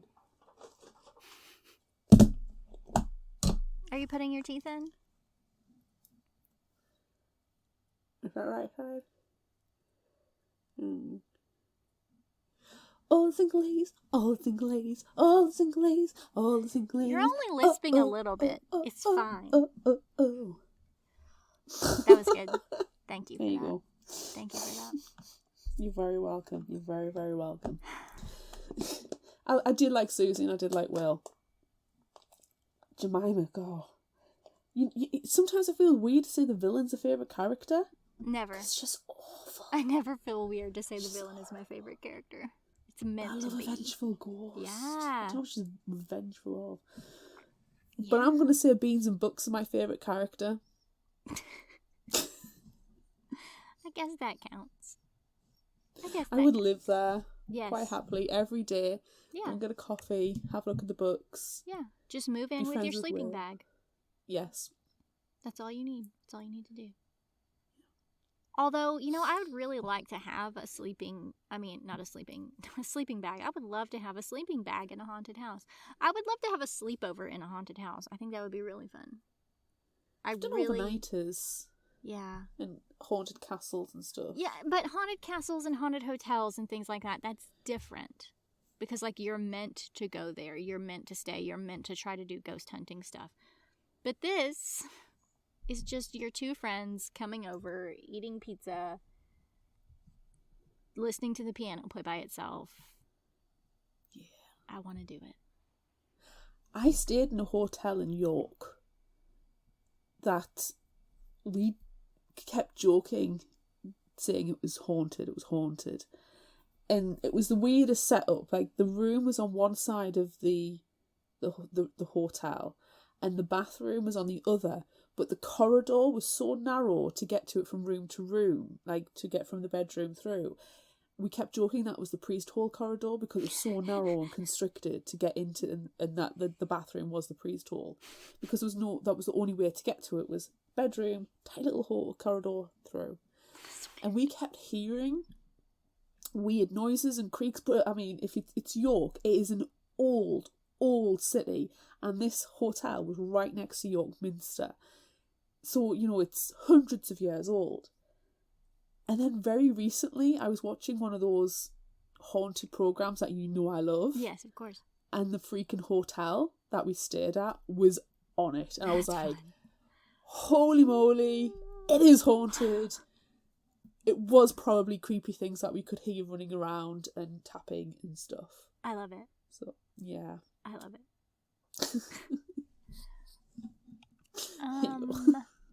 Were there any surprises for you? How long the secret of Jemima was kept. Mainly by Ruth, because I don't agree that Ruth kept it secret, but that nobody even let slip even the slightest. No. And then it took Jane so long, bless her heart, to realise anything. Yeah, that was my surprise. It took her so long to realize that something was off. So long. That was a good surprise. It wasn't frustrating though. No. You know how sometimes you just like, you know the main character's being a bit dense. Yeah. But I didn't feel like Jane was being dense. No. I just thought everybody is being purposefully deceitful, or in the case of our friends, unconsciously. Right, yeah. It's because it's that secret de Poirot The Poirot secret. The Poirot secret. It was the Poirot secret that was, running everything here. And that's reasonable. Because seriously, why wouldn't you know about it? And then if you think about it, you assume that everyone knows and that Jane knows and that everybody knows. So, yeah, you don't want to bring that up. You don't want to talk about your dead sister. That's awkward as fuck. So it makes sense. But it's terrible at the same time. Which is why I love it. Police officer didn't have to say how much Jane looked like her, though. That was unnecessary. Yeah, like that. and the creepy Stop old it. doctor. Oh, yeah. Yeah, Just let people have pancakes in peace. yeah. The creepy old man Time to being have some creepy. pancakes. Yeah. What would you have on your pancakes? I'm a peanut butter and honey girl. Oh. Okay. Sliced banana, strawberries, and blueberries. A little bit of syrup. That also sounds very good. I like lots of fruit on top of my pancakes. Yeah. Yeah, I'd probably like that too. I like pancakes. Pretty much anyway. Yeah. I do make a mean banana pancake. I've made a mean banana pancake too. I gave it angry eyebrows and everything.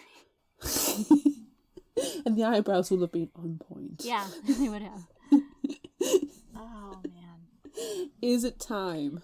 I just want to say one Yes. thing before it is time, because it's definitely time. But I want to say that I really, really liked everything about this book, especially the terrible open-endedness of it. Yes. One of my favorite things, we had this discussion during All These Bodies, back with Kendara Blake. I love a terrible open-ended book. Love it. Like, oh yeah, shit, everyone's murdered, and now you're possessed by a ghost. At least that's our ending. It's gotta be. I would like to know what other people's endings are. I would like to know that as well. And I really, we were so close. We were so close to getting Katrina Leno to join us, but she's not comfortable doing that at this current time. So I understand it. I'm fine with it. But man, do I want to ask her a million questions. Oh, we'll just DM her and see what she says. I know. I mean, we really just for need our to. own curiosity. We're not going to share it. We're not going to share it on the blog, because that exists, or talk about it for an inordinately long amount of time in our next episode or whatever. We never do stuff like that. No, we always stay on topic, on point all the time. Focus. Laser beam. Focus. Yeah. We said that without laughing.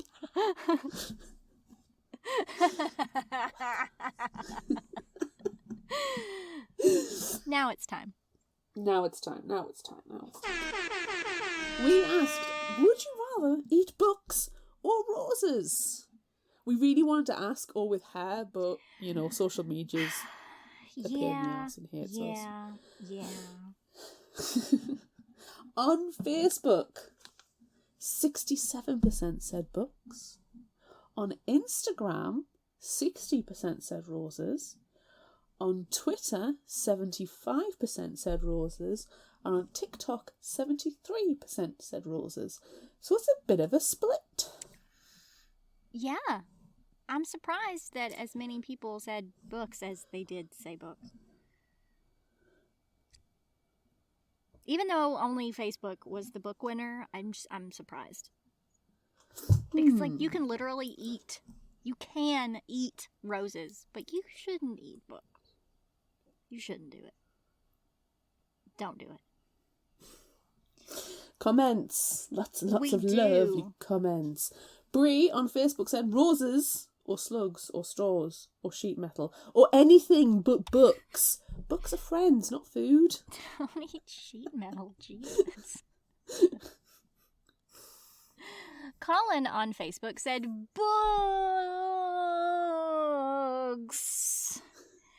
Because then I can absorb their knowledge as I eat them and become the smartest man in the world. Fear not, I shall only use my powers for evil when it suits me best. Yeah, right. I'm into it. Annie on Facebook said roses because they are actually edible.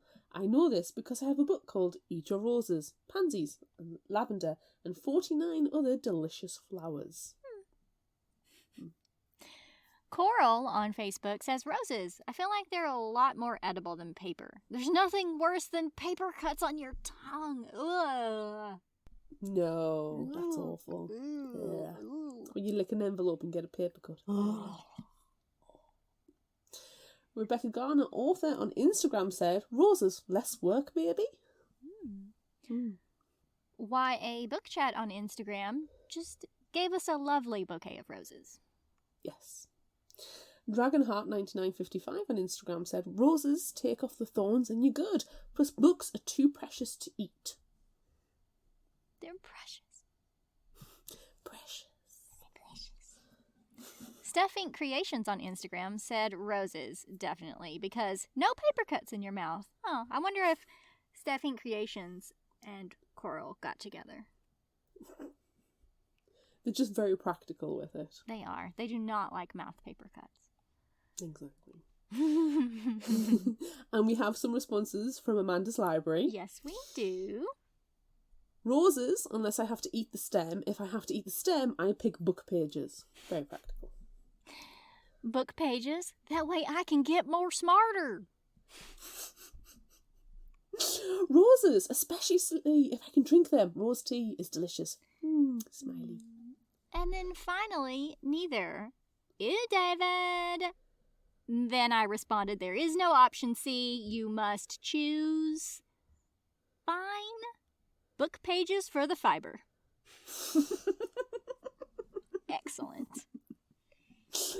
Love it. Love it. I love it too. So good.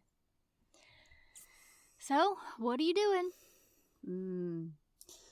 Fun fact, my uncle used to eat rubber. Oh.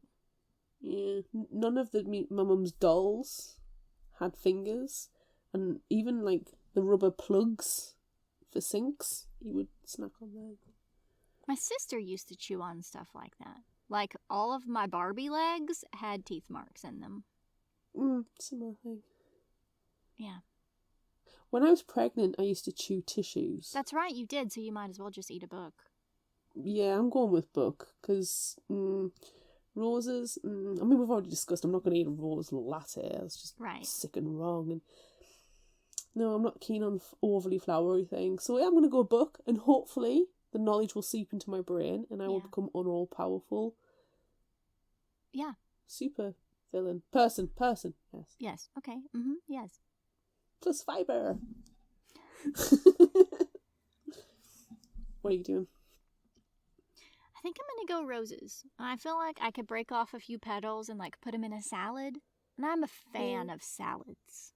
So if I just, pluck a few off, pluck a few petals off, have an evil smile on my face, 300 somebody into a hole, and then take a bite of my salad. I think that's what I'm going to do.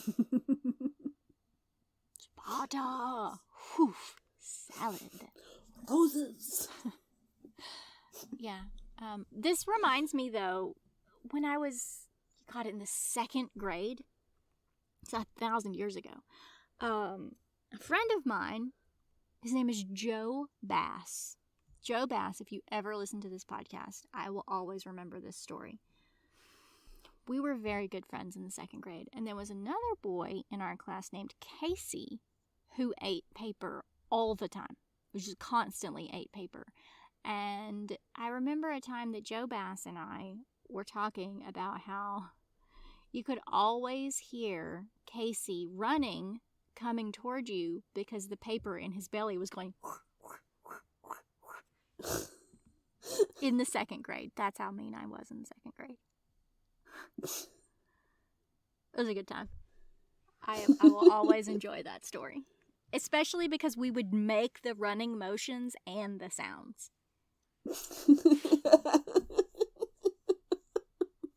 Oh, bless. Oh, memories. Memories. Okay. Next question. Oh, side note, I would not eat hair. I don't even like a hair in my mouth. No. You know when it's on your tongue and you can't get it off, and you lick your sleeve to see if that helps with the friction. Oh, Yeah. No. And then you would have that problem that we had way back when in that one episode where we were talking to Constance about having hair tails, and then it was hair in your butt. Do you remember that? That was like 2 years ago. We had this conversation about butt hairs. And that would probably happen all the time if you ate hair. Yeah. Imagine what's doing to your insides. Ooh, I know. She had to have it surgically removed. Yeah. I've heard of that. Like, yeah. I remember there was a documentary years ago it was about weird things like that, and it showed you the hairball. Ugh. Don't eat hair. No, don't do it. Okay, next question. Mm. Would you rather your mom lie to you about her past, or your friends lie to you about knowing about your mom's past? I would rather my mom lied than my friends. There's supposed to be trust in all of those relationships. Right. However, if my mom is lying to me about it, she's lying to me for a good reason. Is she though? Potentially. At least I would like to think she's lying for a good reason.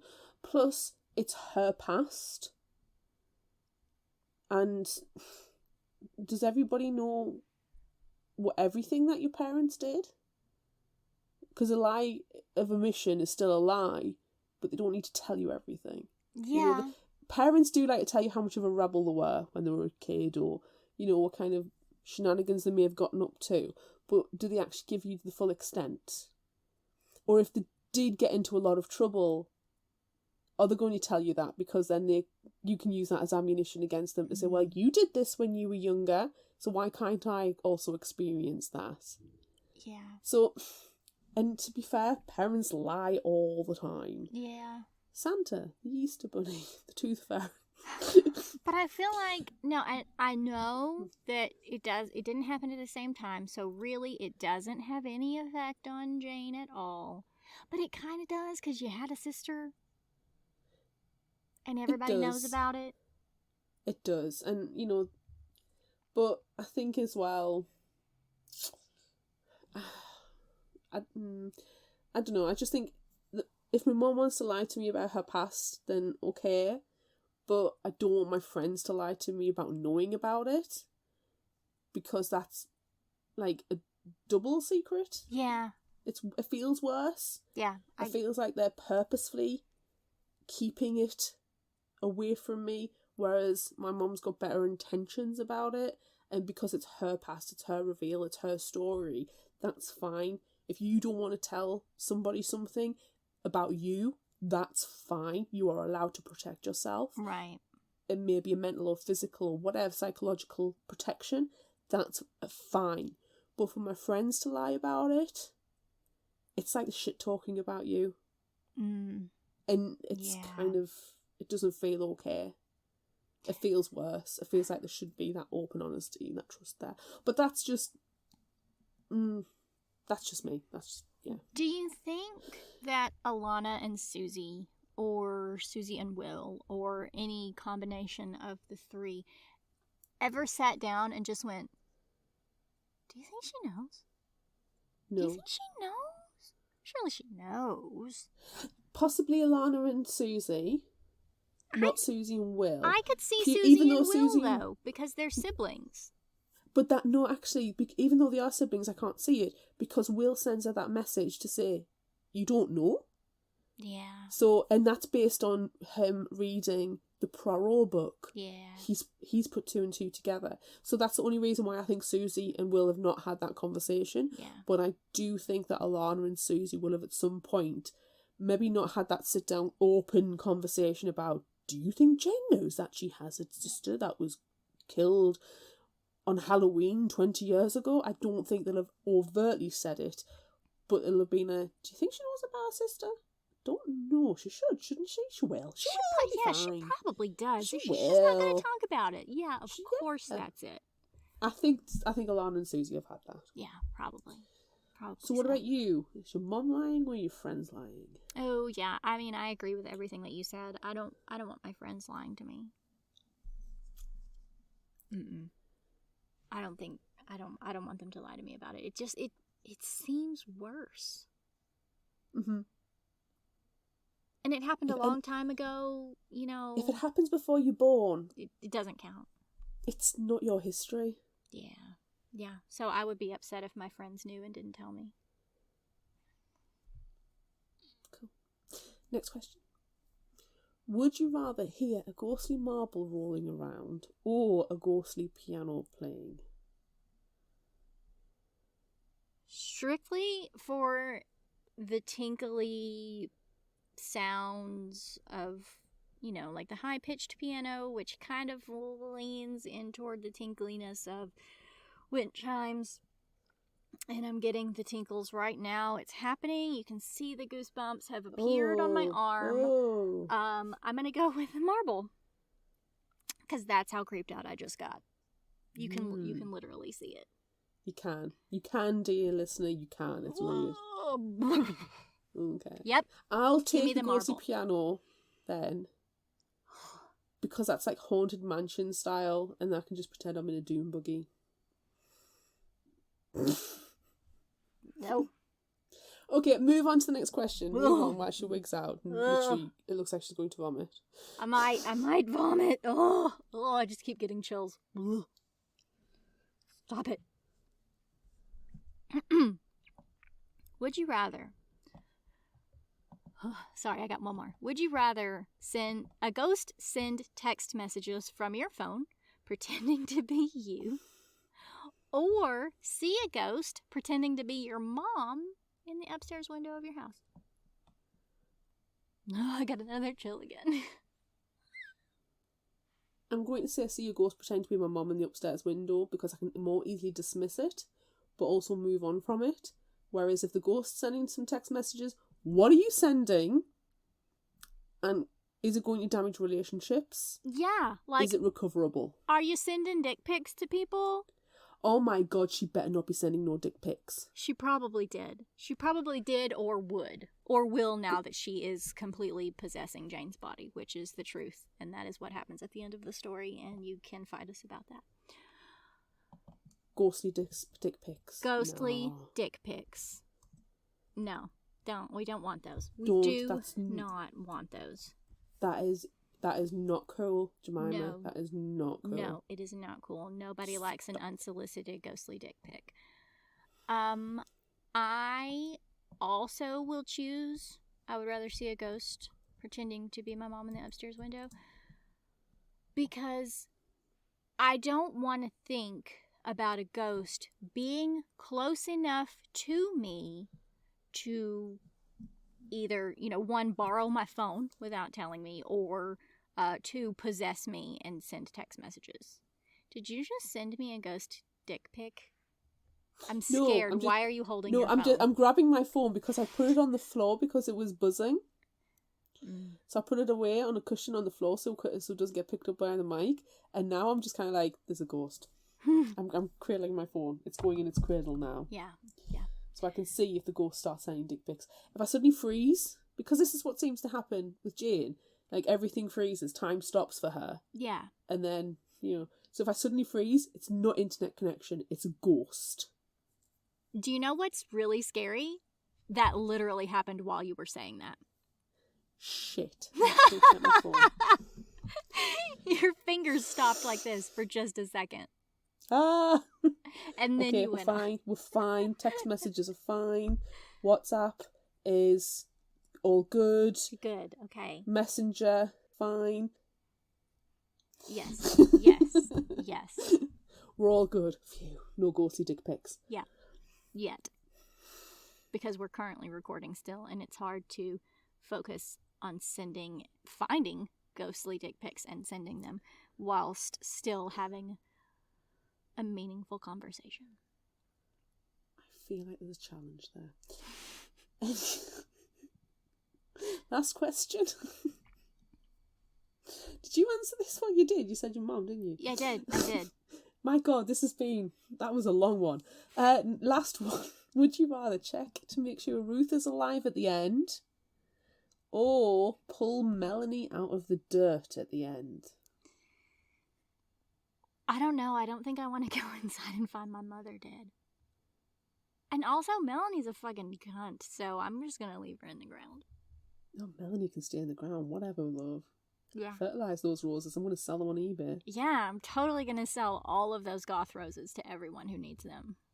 So yeah. Set up an Etsy shop. Yeah. So I'm gonna go check on my mom for sure. Final flowers. That's what it's called. Yeah, I'll go and check to see if Ruth is alive at the end. She won't be. No. She won't be. No. Jemima said too many times, no, she's not gonna wake up. Don't worry about it. She said it way too many times. And like all the stuff that was crashing around the house, and then she was doing her ghostly moans, which was hilarious, and I really, really enjoyed it. But there's no way. There's no way that she can be alive and not have woken up to hear everything that was going on when Melanie the and first Jeff time you were can in the house. delude yourself to think that she might have been drugged, perhaps, but after that, no. And then at the very, very end, when Jemima was talking about stuff not being fair, and she's like, yeah, they left me to die. They left me to die. Mm-hmm. They're dead. Both of them are dead. Yeah, her mother's dead. She's in the hole. Get in the hole. Maybe she is. Maybe she's in another hole. There was holes all over the backyard. It's a very big rose garden. Yeah. Yeah. She's in the hole. Everyone is in the hole. Yep. All right. Favorite final thought quote? There's lots of good ones. There is. Lots of good ones. I will make myself some fucking tea. Like, which, is that a quote from the book? Or is that a quote from me? Who can say? It's a quote from you. 1000%.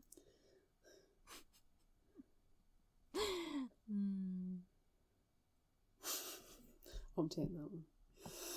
I know what it's like to love something so much you have to eat it. Oh, I love that one too. We have a house rule. Genuinely have a house rule.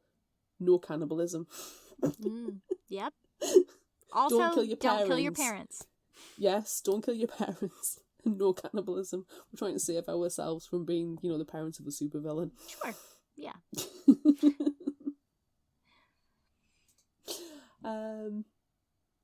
We are definitely going to be murdered. Oh, that's a good one too. What have you got? Oh, let's see. I'm really surprised. There was a couple more that were very like food related. I'm really surprised that you didn't pick them. There was one about like getting stuff for s'mores and grief is crying onto your grilled cheese sandwich, I really thought that you were going to pick those. Because as much as we love grilled cheese sandwiches here at Fictional Hangover. Grilled cheese sandwich. Yeah. We are recording, and I always, for some reason, crave grilled cheese sandwiches after we've recorded. You know, it's all because of Jackson Ford. He's just ingrained it into our souls. It is. So what else? What else do I pick? I really liked at the end when Melanie is in the house and Jane finally confronts her and she says, "You seem surprised to see me," Jane said calmly. "But this is my house, so that's a little strange." Creep.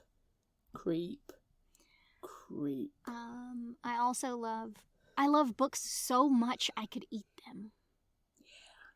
And finally, in all capital letters, people should just be nice.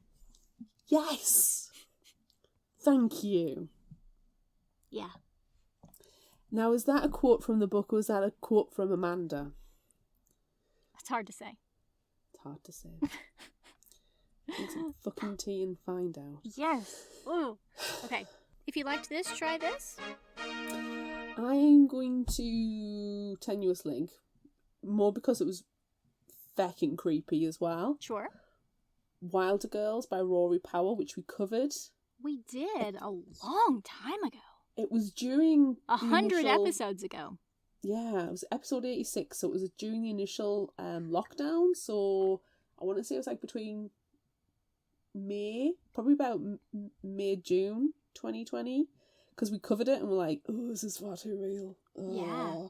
And that was during the period where all of the books were predicting what was going on in the world. Yeah. So yeah, creepy. So I'm gonna recommend that because it has that weird creepy factor. It has the plants in there as well. Mm-hmm. The summary is from panmcmillan.com.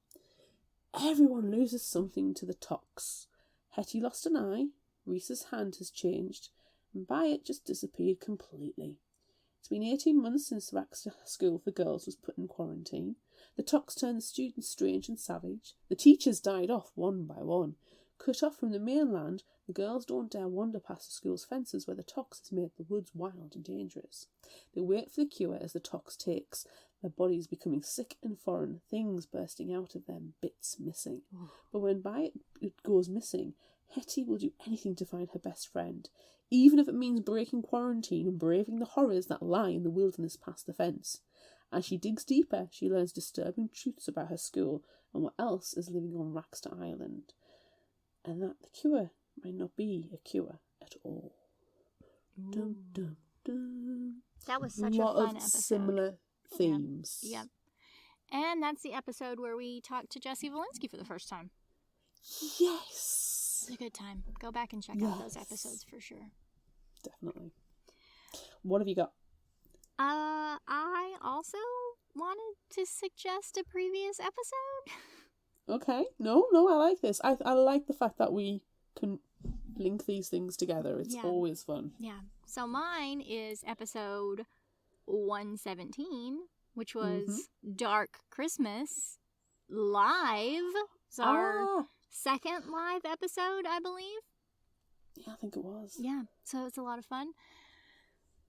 And, you know, in our live episodes, we talk about short stories. So there's not much of a summary with this one because, honestly, our summary was probably the shortest summary that there could be with this story. But what I found is from Nerdist.com.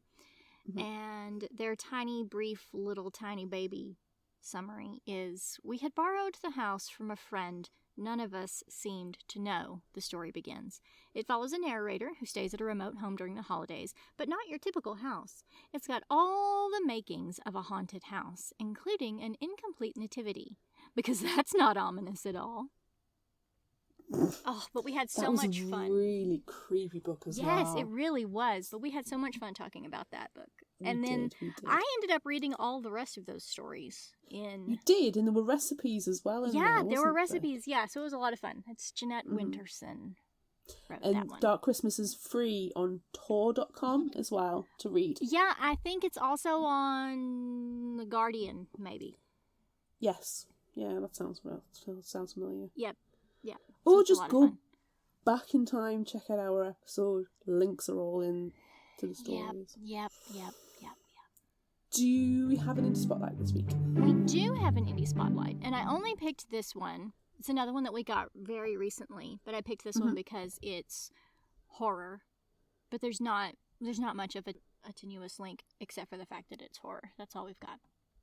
Mm-hmm. This one is called The Triangle by Robert P. Otone. I'm sorry if I said that name incorrectly, but this one just came out.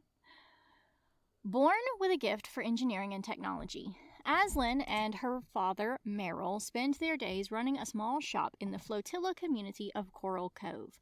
They scavenge shipwrecks, sunken vessels, and what precious little remains of the world before the planet drowned.